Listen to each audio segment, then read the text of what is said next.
을 감사드립니다. 가장 소중한 시간은 언제일까요? 지금이 아닐까요?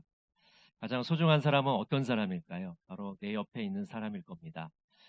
우리 옆에 있는 분들하고 인사 한번 나누겠습니다. 집사님, 성도님은 가장 소중한 사람입니다. 인사 나누실까요?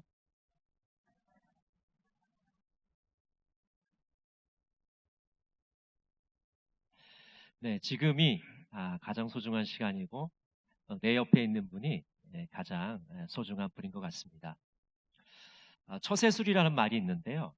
세상을 대하는 방식이나 기술을 의미합니다. 사전에 찾아보니까 처세술을 사람들과 사귀며 세상을 살아가는 방법이나 수단이다, 이렇게 표현을 하고 있습니다.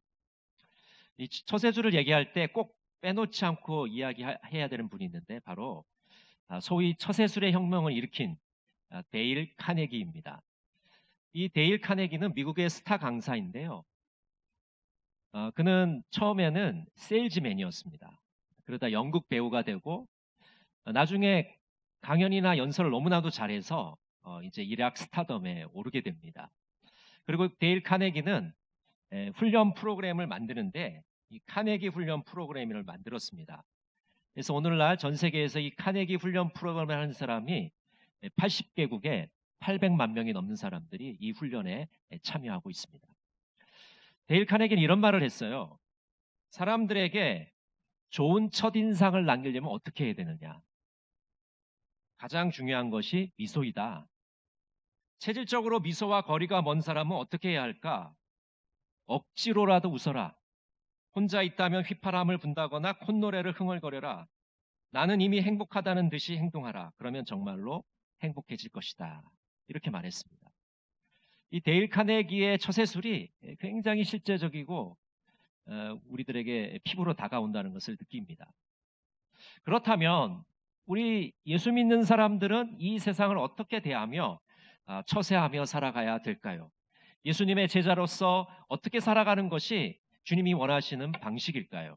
오늘 본문 말씀을 통해서 함께 나누기를 원합니다. 우리 그리스도인들은 주님의 부르심을 받은 자들입니다. 세상 속에서 우리를 부르셔서 주님의 제자로 삼으셨습니다.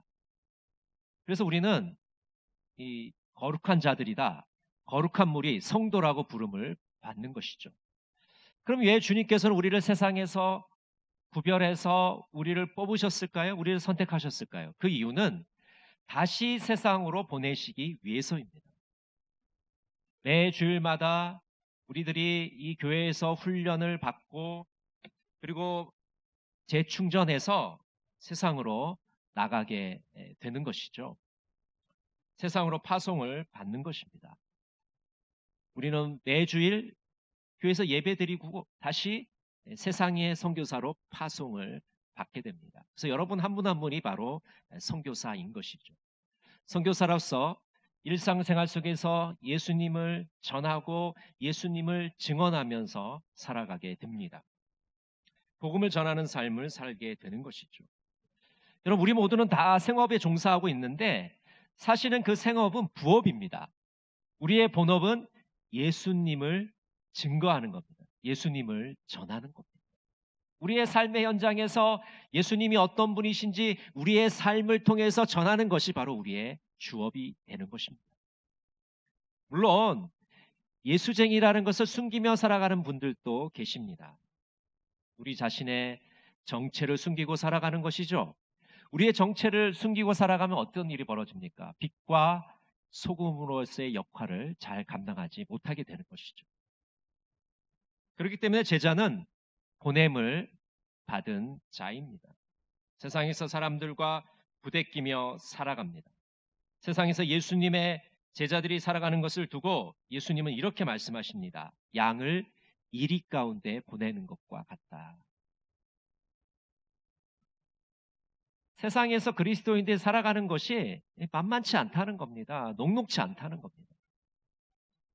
예수님 당시 유대 종교 지도자들은 예수님을 반대했습니다. 예수님을 거절했습니다.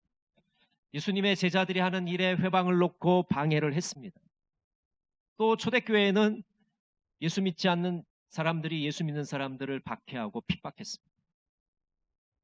신약 성경에 보면 사도 바울이 전도 여행을 하면서 수많은 박해를 받게 되는데 그 중에서도 보면 39대가 되는 채찍질을 5번에 걸쳐서 맞는 그런 장면을 기록하고 있습니다. 얼마나 예수님을 전하면서 수많은 고난을 당했는지 우리가 짐작하고도 남음이 있습니다. 많은 예수님의 제자들이 총독들과 임금들에게 신문을 받았습니다. 많은 사람들에게 미움을 받았습니다. 수많은 고초를 당했습니다. 그런 어려운 가운데서도 그들은 신앙을 잃지 않고 끝까지 신앙을 지켜 나간 것을 우리가 보게 됩니다. 여러분, 예수님의 제자는 이 세상 가운데 어떻게 살아가야 될까요? 예수님은 우리가 세상을 대하여 세상을 상대하며 어떻게 살아가기를 원하고 계실까요? 첫 번째로 예수님은 우리가 이 세상에서 지혜롭게 살기를 원하십니다. 한번 따라해 보실까요? 예수님의 제자는 지혜롭게 살아야 된다. 자, 오늘 본문 말씀 10장 16절 같이 한번 읽어보겠습니다. 보라, 내가 너희를 보냄이 양을 이리 가운데로 보냄과 같도다. 그러므로 너희는 뱀같이 지혜롭고 비둘기같이 순결하라. 메시지 성경이 이렇게 번역합니다. 너희는 이리떼 속을 달려가는 양과 같으니 너희에게 시선이 쏠리지 않게 하여라. 뱀처럼 영리하고 비둘기처럼 순수하여라. 예수님께서 우리가 이 세상에서 살아가는 방식을 지혜롭게 살기를 원하고 계신다는 것이죠. 예수님은 뱀을 비유로 드십니다. 뱀처럼 지혜로워라. 창세기 3장 1절에 보면 이 뱀은요, 하나님 만드신 피조물 중에 가장 간교한 동물이다 이렇게 표현을 하고 있습니다. 근데 이 간교하다는 단어는 간교하다는 뜻도 있지만 영리하다, 슬기롭다, 신중하다는 뜻도 가지고 있습니다. 잠언 22장 3절에 보면 슬기로운 자는 재앙을 보면 숨어 피하여도 어리석은 자는 나가다가 해를 받느니라 이렇게 말하고 있습니다. 창세기에 쓰인 간교함이란 단어가 잠언에서는 슬기로움으로 쓰이고 있는 것이죠. 예수님께서 뱀처럼 지혜로우라고 말씀하신 것은 뱀처럼 간사해지라는 말이 아니라 뱀처럼 영리해져라. 지혜롭게, 슬기롭게, 신중하게 살라는 말씀입니다. 분별력을 갖추라는 말씀입니다. 분별력이 없으면 악에게 지배를 당합니다. 마귀의 장난에 놀아나게 됩니다. 악에 대한 통찰력을 가져야 되는 것이죠. 무엇이 선한 것인지, 무엇이 악한 것인지 분별해야 됩니다. 이것이 하나님의 뜻인지, 이것이 하나님의 뜻이 아닌지를 분별해야 됩니다. 이런 분별력과 통찰력이 있어야 우리는 악에 대해서 승리를 할 수가 있는 것입니다. 오늘 예수님은 뱀처럼 지혜로워라. 지혜롭고 슬기롭고 신중하게 분별력과 통찰력을 가지고 살아가라고 우리에게 말씀하고 있습니다. 두 번째로 예수님께서는 이 세상을 살아갈 때 우리의 그리스도의 제자가 어떻게 살기를 원하고 계십니까? 순결하게 살라고 말씀하십니다. 한번 따라해 보실까요? 예수님의 제자는 순결하게 살아가야 된다. 비둘기같이 순결해야 된다고 말씀합니다. 여러분 아시듯이 비둘기는 평화의 상징 아니겠습니까? 예수님이 우리들에게 순결하게 살라는 말씀은 선하게 살라는 말씀입니다. 평화를 추구하며 살라는 말씀입니다. 순수하고 정직하게 살라는 것입니다. 양심에 올바르게 살라는 그런 말씀입니다.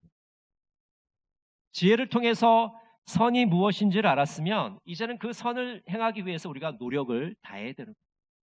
우리가 선을 위해서 선하게 살려고 부단히 노력하지 않으면 우리는 악의 유혹에 쉽게 넘어가게 되어 있습니다.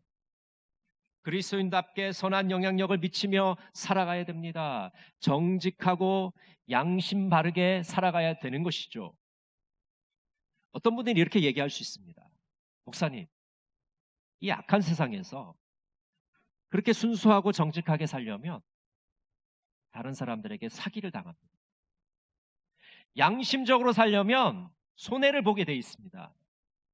그냥 자기 것 잘 챙기고 남에게 그냥 피해만 주지 않으면 되지 않습니까?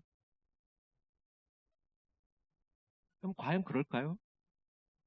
오늘 주님께서 우리에게 요구하시는 것은 지혜롭게 살면서 동시에 순결하게 살기를 바라십니다. 이 지혜로움과 순결함의 이 두 가지를 같이 가지고 나가기를 원하고 계시는 겁니다. 이 두 가지의 균형을 우리에게 요구하고 계신 겁니다. 여러분, 한 가지만 하는 건 쉬워요. 뭐 순결하게 사는 거 아니면 지혜롭게 사는 거 하나만 선택해서 사는 건 쉽습니다. 그러나 두 가지를 같이 가지고 나가는 것이 어려운 거죠. 이 어려운 걸 주님께서 우리에게 요구하고 계시는 겁니다. 남에게 쉽게 속는 어리숙한 자가 되지 않아야 되지만 남을 속이는 자가 되어서도 안 됩니다. 지혜롭지만 정직한 자가 되어야 됩니다. 지적인 특성과 윤리적인 특성을 같이 가지고 가야 됩니다. 늘 말씀드리지만 거룩함이라는 것은 영성과 도덕성이 함께 가야 되는 겁니다. 거룩함을 세우기 위해서는 우리가 영성이라는 그 기둥과 이 도덕성이라는 기둥이 든든히 서 있어야 그 거룩함이라는 건물을 지어 나갈 수가 있는 것입니다. 여러분, 한국교회 위기가 어디에서 왔을까요? 우리가 거룩함에 대해서 많이 이야기하지만 우리의 거룩함은 이 영성이란 기둥은 너무나도 튼튼한데 이 도덕성이란 기둥이 너무 약하기 때문에 벌어지는 일입니다. 기도하고 말씀 보고 모이기에 힘쓰고 얼마나 영성을 튼튼히 해왔습니까? 한국교회가. 근데 세상 사람들은 우리가 영성을 튼튼히 한다고 해서 그것에 대해서 가타부타 얘기하지 않아요. 우리가 뭐 기도 안 한다고 뭐 말씀 안 본다고 뭐라 그러지 않습니다. 세상 사람들이 손가락질하는 이유는 도덕성이 무너졌기 때문에 그것에 대해서 문제 제기를 하는 것입니다. 거룩함이란 집을 짓기 위해서는 이 영성과 도덕성이란 이 두 기둥이 든든히 서가야 되는 것이죠. 예수님의 제자들은 분별력과 동시에 정직함을 필요로 합니다. 선이 없는 지혜는 간사한 것이고 지혜가 없는 선은 악한 세력을 이기지 못하는 것입니다. 이것을 잘 보여주는 구절이 있는데 바로 로마서 19장 19절입니다. 우리 로마서 19장 19절을 16장 19절을 같이 한번 읽어보겠습니다. 너희의 순종함이 모든 사람에게 들리는지라. 그러므로 내가 너희로 말미암아 기뻐하노니 너희가 선한 데 지혜롭고 악한 데 미련하기를 원하노라. 선한 데 지혜롭고 악한 데 미련하기를 원하노라. 이 말씀은 굉장히 중요한 말씀입니다. 세번역 성경은 이렇게 풀고 있습니다. 여러분의 순종은 모든 사람에게 소문이 났습니다. 나는 여러분의 일로 기뻐합니다. 나는 여러분이 선한 일에는 슬기롭고 악한 일에는 순진하기를 바랍니다. 지혜로움과 순결함을 동시에 추구할 수 있는 방법은 선한 데는 지혜롭고 악한 데는 순수한 삶을 살아갈 때 우리가 이 동시에 이것을 추구할 수가 있는 것입니다. 선을 행하는 일에서는 분별할 줄 아는 지혜가 있어야 됩니다. 그래야 선한 일을 순조롭게 우리는 진행해 나갈 수가 있습니다. 분별력과 통찰력이 없으면 선한 일을 해가기가 어렵습니다. 그래서 선한 데는 우리가 지혜로운 자가 되어야 합니다. 반면에 악한 데는 우리가 익숙하지 않은 자가 되어야 됩니다. 미련한 자가 되어야 됩니다. 순수하고 순진한 자가 되어야 됩니다. 선한 일에는 빠삭해야 하지만 악한 일에는 거리를 두어야 합니다. 악의 세계를 알면 알수록 헤어나오기가 쉽지가 않습니다. 여러분, 이렇게 한번 생각해 보세요. 잘못된 방법으로 떼돈을 버는 사람이 있는데 이 사람이 그 악의 유혹으로부터 쉽게 빠져나올 수 있을까요? 없어요. 악의 세계에 발을 들여놓는 순간 거기서 빠져나오기란 너무나도 어려운 일입니다. 악의 전문가가 되지 말아야 됩니다. 선의 전문가가 되어야 됩니다. 선한 일의 달인이 되어야 됩니다. 악한 일의 달인이 되어서는 절대로 안 되는 것이죠. 주님이 원하시는 것은 선한 일의 전문가가 되고 선한 일의 달인이 되기를 원하고 계시는 것입니다. 선한 일의 달인 한 분을 소개하려고 합니다. 경남 진주에 사시는 장기하 어르신입니다. 김장하 어르신입니다. 이 김장하 어르신은 19살에 한약업사 시험에 합격해서 20살부터 한약방을 운영해 왔습니다. 한약방에서 번 돈으로 주변의 어려운 학생들을 돕기 시작해서 1000명이 넘는 학생에게 장학금을 지급했습니다. 그리고 문화예술, 시민사회운동, 환경운동, 여성운동에 이르기까지 수많은 단체와 사람을 지원했습니다. 그리고 100억이 넘는 돈을 들여서 고등학교를 설립하고 7년간 운영하다가 학교가 기반을 잡자 아무 조건 없이 국가에 헌납하셨습니다. 그러면서도 자신은 한약방 3층 낡은 집에 살면서 평생 자가용을 이용하지 않고 대중교통을 이용하며 살았습니다.